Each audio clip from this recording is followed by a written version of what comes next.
बात हुई, मुझे पार्टी के प्रभारी लोगों ने बताया आपका संगठन बहुत बुरा है और महिलाओं के लिए उन्होंने गलत बातें कही, स्पेशली आपके लिए इतनी गंदी बातें कही, लेकिन आप लायक हैं टिकट के लिए इसलिए आपको टिकट दिया जा रहा है, लेकिन आपका संगठन बहुत ख़राब है।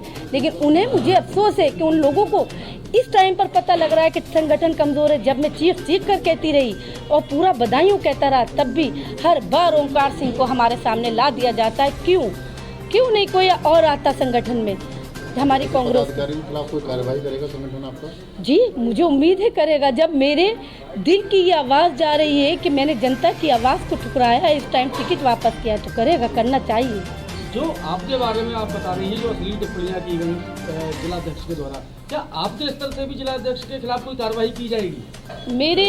मेरे स्तर से कार्रवाई करूंगी मैं, बाद में उस कार्रवाई का जो मेरे लोग हैं उनसे बैठकर मैं करूंगी, कार्रवाई ज़रूर करूंगी, जिससे कि उन्हें ये पता लगे कि महिलाओं को उत्पीड़न नहीं करना चाहिए।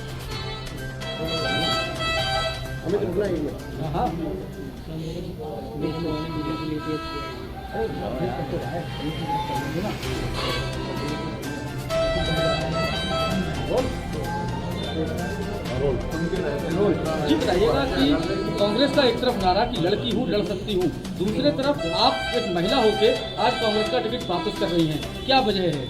वजह है कि मैं लड़की हूँ लड़ सकती हूँ नारे ने मुझे ताकत दी कि ओमकार सिंह जैसे लोगों को उखाड़ फेंकने के लिए प्रियंका गांधी जी ने कहा लड़की हूँ लड़ सकती हूँ, तभी मुझे ये समझ में आया कि ओमकार सिंह ने इतने अश्लील शब्द, अश्लील टिप्पणियाँ, टिकट लेने के लिए मुझे एक मुसलमानी महिला कह दिया, मुझे बधाइयों से निकलवाने की तरह तरह साजिश की, जबकि वो संगठन के जिलाध्यक्ष थे। लेकिन मैं ओमकार सिंह की छत्रछाया में रहकर चुनाव नहीं लड़ सकती। जब मैं खुद को सुरक्षित नहीं समझती हूँ तो और महिलाओं को सुरक्षा कैसे दे सकती हूँ?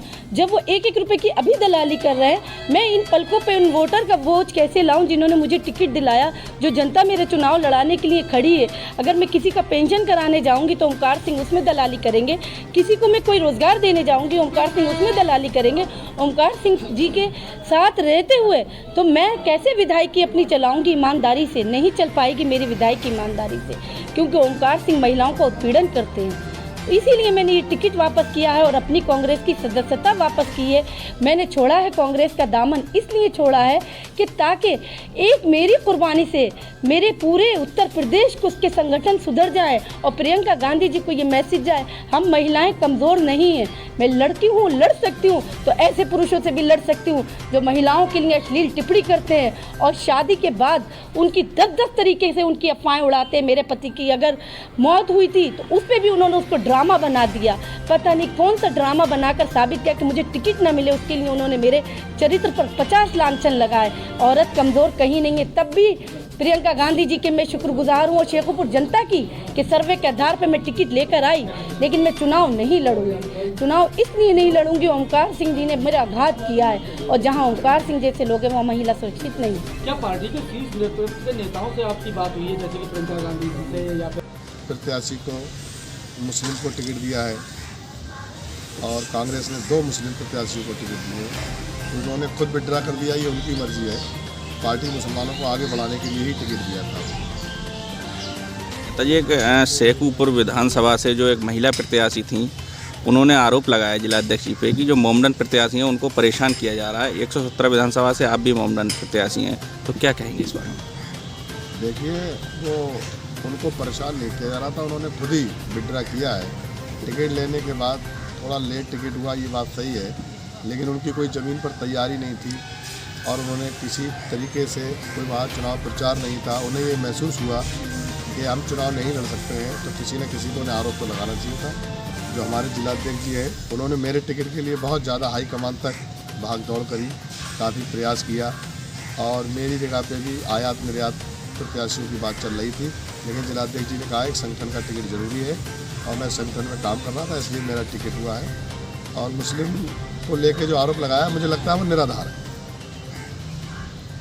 ऐसा है कि आरोप लगाना बहुत आसान काम है, लेकिन उस प्रमाणिकता के साथ कि जैसे मैंने सुना है कि उन्होंने कहा कि भाई मैं एक सीनियर सिटीजन हूँ, 60 साल का आदमी हूँ, मैंने किसी महिला मातृशक्ति के बारे में आज तक किसी के बारे में, क्योंकि उससे पूर्व भी महिला का टिकट प्रज्ञा चौधरी का हुआ, उससे पहले रजनी सिंह का टिकट हुआ, 2 मात्र शक्तियों के टिकट हुए, लेकिन मैंने किसी के बारे में क्यों कुछ नहीं कहा। अगर उन्होंने आरोप लगाए हैं तो कुछ प्रमाण भी देती हैं। वही मैंने फ़ोन पे कहा किसी से, क्या कहा, जैसे अभी मुझे पत्रकारों ने बताया, आप लोगों के जरिए मालूम हुआ कि उन्होंने मुझ पर आरोप लगाए हैं कि वे मुस्लिम होने के नाते, मुस्लिम ये आतिफ भाई खड़े हैं, इनका 117 दातागंज से टिकट हुआ है और ये मुस्लिम के लिए मैं क्यों विरोध करूंगा। मुस्लिम ये कैंडिडेट हैं, इनको पार्टी ने टिकट दिया है, इनके नॉमिनेशन के लिए मैं आया हूं। कैंडिडेट और भी है, राजवीर सिंह भी हैं, अंकित चौहान भी हैं, सारे कैंडिडेट हैं। जिस तरीके का उन्होंने आरोप लगाया है वो किस पॉलिटिक्स के जरिए कराया है, क्यों कराया है, क्योंकि वो मुझे जहाँ तक है कि वो यहाँ रहती तो है नहीं, वहाँ यहाँ पे आके सक्षम थी या नहीं थी, लेकिन उन्होंने हाईकमान दिए प्रार्थना पत्र दिया था और उनका टिकट हुआ।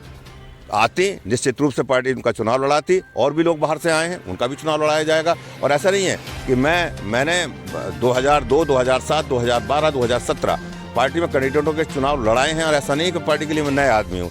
आरोप लगाना बहुत आसान काम है। किन कारणों से उन्होंने पर्चा वापस किया, क्या कारण रहे पार्टी की प्राथमिक सदस्य से उन्होंने इस्तीफा दिया, ये वो क्या कारण है। जो मुझे सूचनाएं आ रही हैं कि उनकी सेटिंग हुई बसपा के कैंडिडेट मुस्लिम खां से, उनकी सेटिंग हुई, उन्हें जिस तरीके से उन्होंने आरोप लगाए हैं, मैं आरोप लगाने में इसलिए विश्वास नहीं करता क्योंकि जब तक प्रमाण ना हो तब तक आरोप लगाना ठीक नहीं है। इस बारे में क्या आपकी पार्टी के शीर्ष नेतृत्व से बात हुई है? अभी नहीं, मैं तो ये कागज़ तैयार करवा रहा था, ये आतिफ भाई के और हमारे अंकित चौहान के, राजवीर सिंह के, सारे कैंडिडेटों के जो कैंडिडेट रह गए उनके कागज़ मैं सोच रहा था शायद वो भी आती होंगी।